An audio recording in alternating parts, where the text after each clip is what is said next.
Hello guys, welcome to the Trading Parrot. It's midday in UK time and I'm gonna do the general markets update. This is the way the general markets close on Friday, and as you can see there is a little bit of optimism coming in the market with some green across different sectors. This is already benefiting the S&P and equities with futures rebounding. All of this in the context of an AWS outage that has been affecting multiple sectors. Many websites have been down, including Coinbase and many big ones. The risk move kind of rebounded with the VIX getting some sort of rejection. We will look into that chart in just a few minutes. And since there is correlation between general assets and Bitcoin, this is also benefiting Bitcoin. US-China trade wars, rare earth export controls, new tariffs, threats up to 130% by November. But we also heard President Trump saying that it's not sustainable to keep it over 100%, the tariffs to China. It's all a back and forward really. Big fears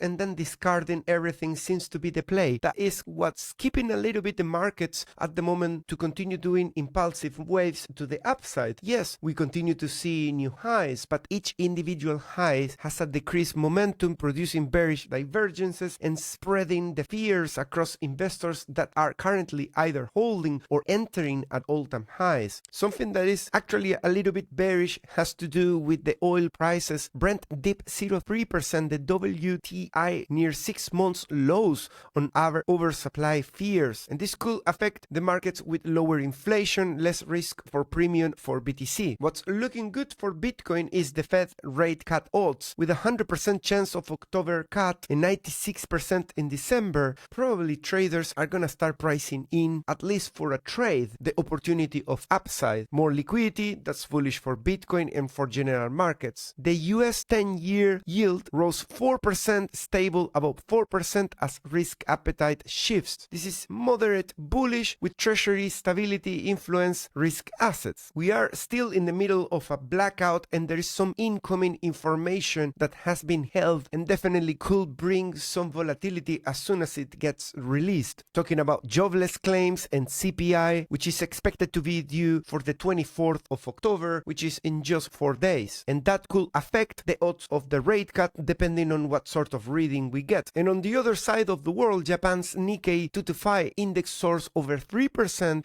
to new record high. Let's look at everything we got for this week. 10% of S&P 500 companies are reporting earnings. That's usually coming in with tons of flipping, things that are pumping in the middle of the week. I'm sure we're gonna see some of them popping in our heat map in the next few days. On Wednesday, we have the US crude oil inventory data, September existing home sales data on Thursday, the CPI inflation of course on Friday, services PMI as well on the same day. We're getting very close to the actual FOMC meeting, and you can see the 100% of expectations of a cut with just a tiny 1% of no change. This is how it's looking in poly market, where we can also see 50% basis points around 2%. And if we want a sneak peek into what could happen, we got a potential bottoming formation starting to come in around these areas of support on the Federal Reserve's balance sheet, with now a second consecutive week adding into here. We got a bottom at 297 trillion, then we have a reading slightly higher at 299, and last Friday we got 302. It's not like an aggressive pivot formation, it's very humble, the addition, but it's 2 consecutive days, consecutive weeks after we've been for 11 weeks reducing the balance sheet. And that was definitely bearish, and it puts a lot of pressure usually on Bitcoin. Every time we got a wave down, we stay for months just going sideways or bearish. So hopefully this could accelerate to the upside to get not just Bitcoin but general markets also becoming more optimistic as well. And before we go into the charts of indices, let me tell you that VT Markets has an amazing opportunity exclusively for my community. There's a link in the description. If you sign up for this broker, you can get 100% welcome bonus. People are still fearing geopolitical tensions, and we are seeing aerospace and defense ETF flows coming in very big in a sustained way. That's a 573% surge compared to 2024, and it definitely reflects kind of the vibe and what people are having in mind. Coffee ripping again, and I always monitor completely different assets because everybody is putting their eyes in gold and what's rallying, but eventually rallies come to an end and people start flipping into other things based based on what they are expecting is going to happen. And you start seeing, for example, orange juice, coffee, and completely different assets to start the beginning of a potential rally too. Last week, we closed it with Trump saying no when asked about the tariffs, if they're going to stand. And obviously that helped the S&P futures to revert everything very quickly, spreading into crypto as well. And all these uncertainties and all the challenge that it is to anticipate what Trump is going to say, because let's be honest, you can do a lot of TA, but if Trump is holding social network, Twitter or whatever in his fingers, he can really cause a lot of reversals. We've been trading those, but it's been very challenging for fund managers and particularly for stock pickers. You can tell how they are underperforming in this particular period. They haven't done that bad since 2014. I don't know who was in the management at that point, but definitely anticipating what Trump is going to say or do, or even the macro economy, has been very challenging. And last week we saw the VIX surging 22%. It did a breakout, and we need to look at that chart because it's coming back down. Gold last week became the first time that we have a 30 trillion market cap asset in history, only second by Nvidia with 4.4. All right, let's go into the charts. The dollar index is currently sitting at 98.5, and you can see that it's just fooling around with my neckline of the double bottom that we were calling for a breakout in here. We were looking into 101.5. My most conservative target was just to reach the momentum at 50, which we have already done intra-candle within the week. Now, this upside of the momentum in here and reaching the resistance is kind of a mixed bag, because there's been a lot of upside with RSI and the dollar hasn't followed through that much. Dollar is still battling with the resistance,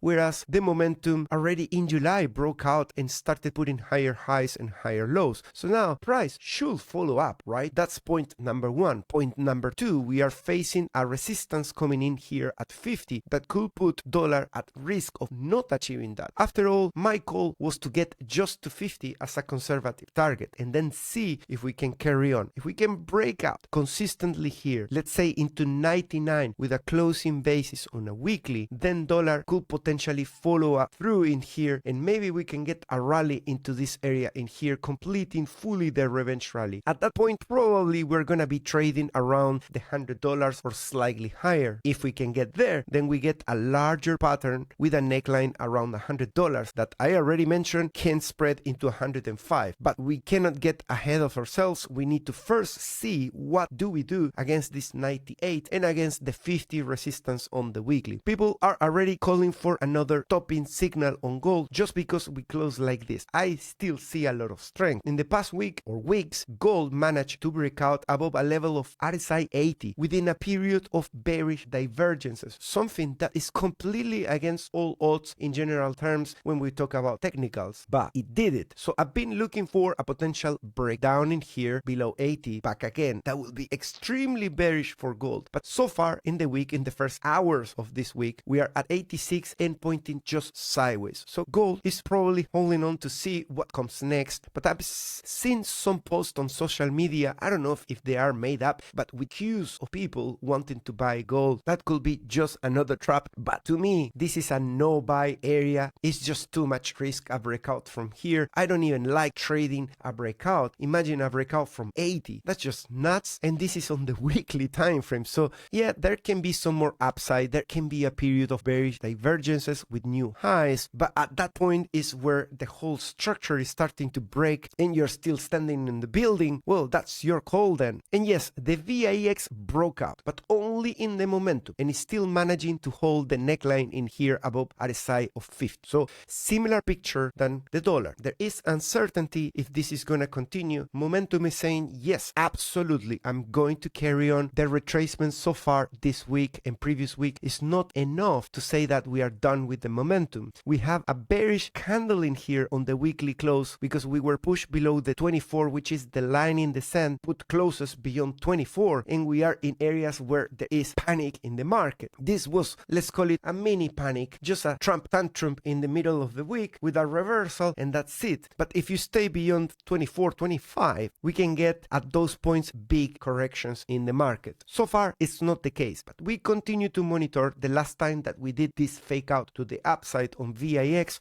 we remain below 24 for about 105 days. So So that's 3 months after this initial pinch before we actually broke out. With this pinch in here and rejection of 25, the week after, we went all the way to a VIX of 65. That is around the terms of what we did in COVID, and this was related to completely different events. In my opinion, we got a good chance of an expansion, but I'm not gonna be that fool that say, yeah, next week, because we got pretty much a 50-50 in here, whether we do it very soon or after 3 months. Nasdaq has been a few weeks going sideways, which is contributing with the rolling over of the momentum and printing high bearish signals. Those are divergences that are appearing no matter which specific index listing you use. For example, in here you have it right there at the end of September. On this one you have it slightly earlier, but you can see you are accumulating those bearish divergences. Nasdaq is still facing loads of short liquidations located up until 636. So from where we are, there is a decent chance that we get some pinch there. The question is, are we going to do that with another impulsive wave, or are we going to get just a bearish divergence? On a bearish divergence, you get this high and you get a higher high there, but then the RSIs point down. On the S&P, we got the first initial rejection of 74 revenge rally resistance. We were about to touch it. We managed to get to 71, so just 3 points away.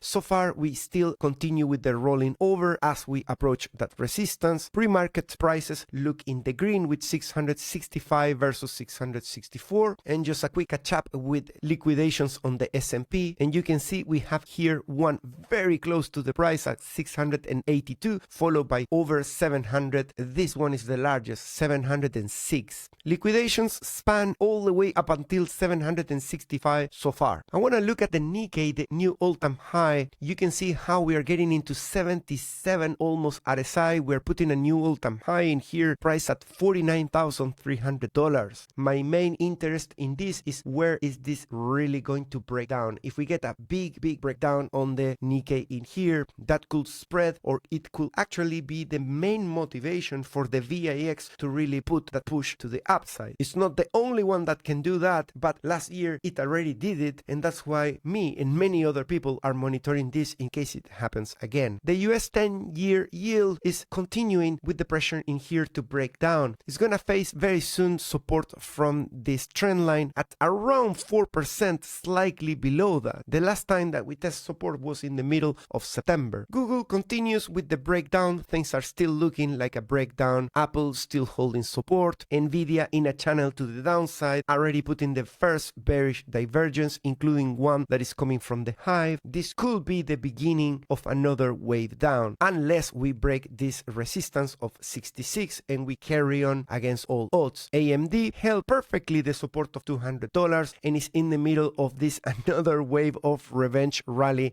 All of this triggered by AI, ChatGPT. Everybody is in the same basket. You are carrying 100,000 raw eggs and all of them in the same basket, and you're running with the eyes closed and singing songs. That sort of risk is how it's the market looking when it comes to AI. Of course, you can get very lucky to run like crazy like that in the middle of the Sahara Desert and nothing happens to you for a few months until you find something really dangerous. Amazon has continued to build the double top. Remember in here that we have an area of support at 215. Pre-market we are 213. Let's see if we are gonna lose that neckline and complete the double top up until 164. So far this trend line is acting as resistance on the weekly, and Tesla on the 2 weekly is in a very interesting area in here. You can see from the top, if we connect with this fake out upside, we are against resistance on the 2 weekly. Going into the weekly is a little bit more difficult to tell, but in this area we have bearish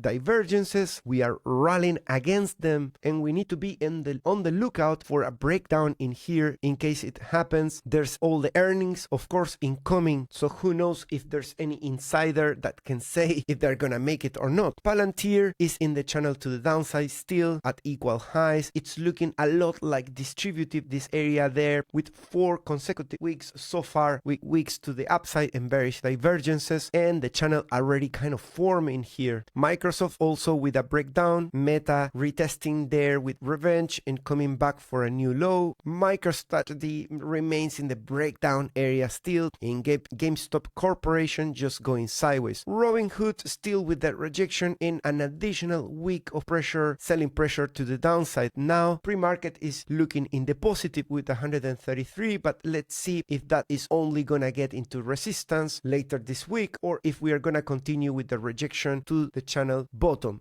Thanks so much for watching this video. Hit the like, write down a comment down below, and I'll see you in the next one. Bye bye.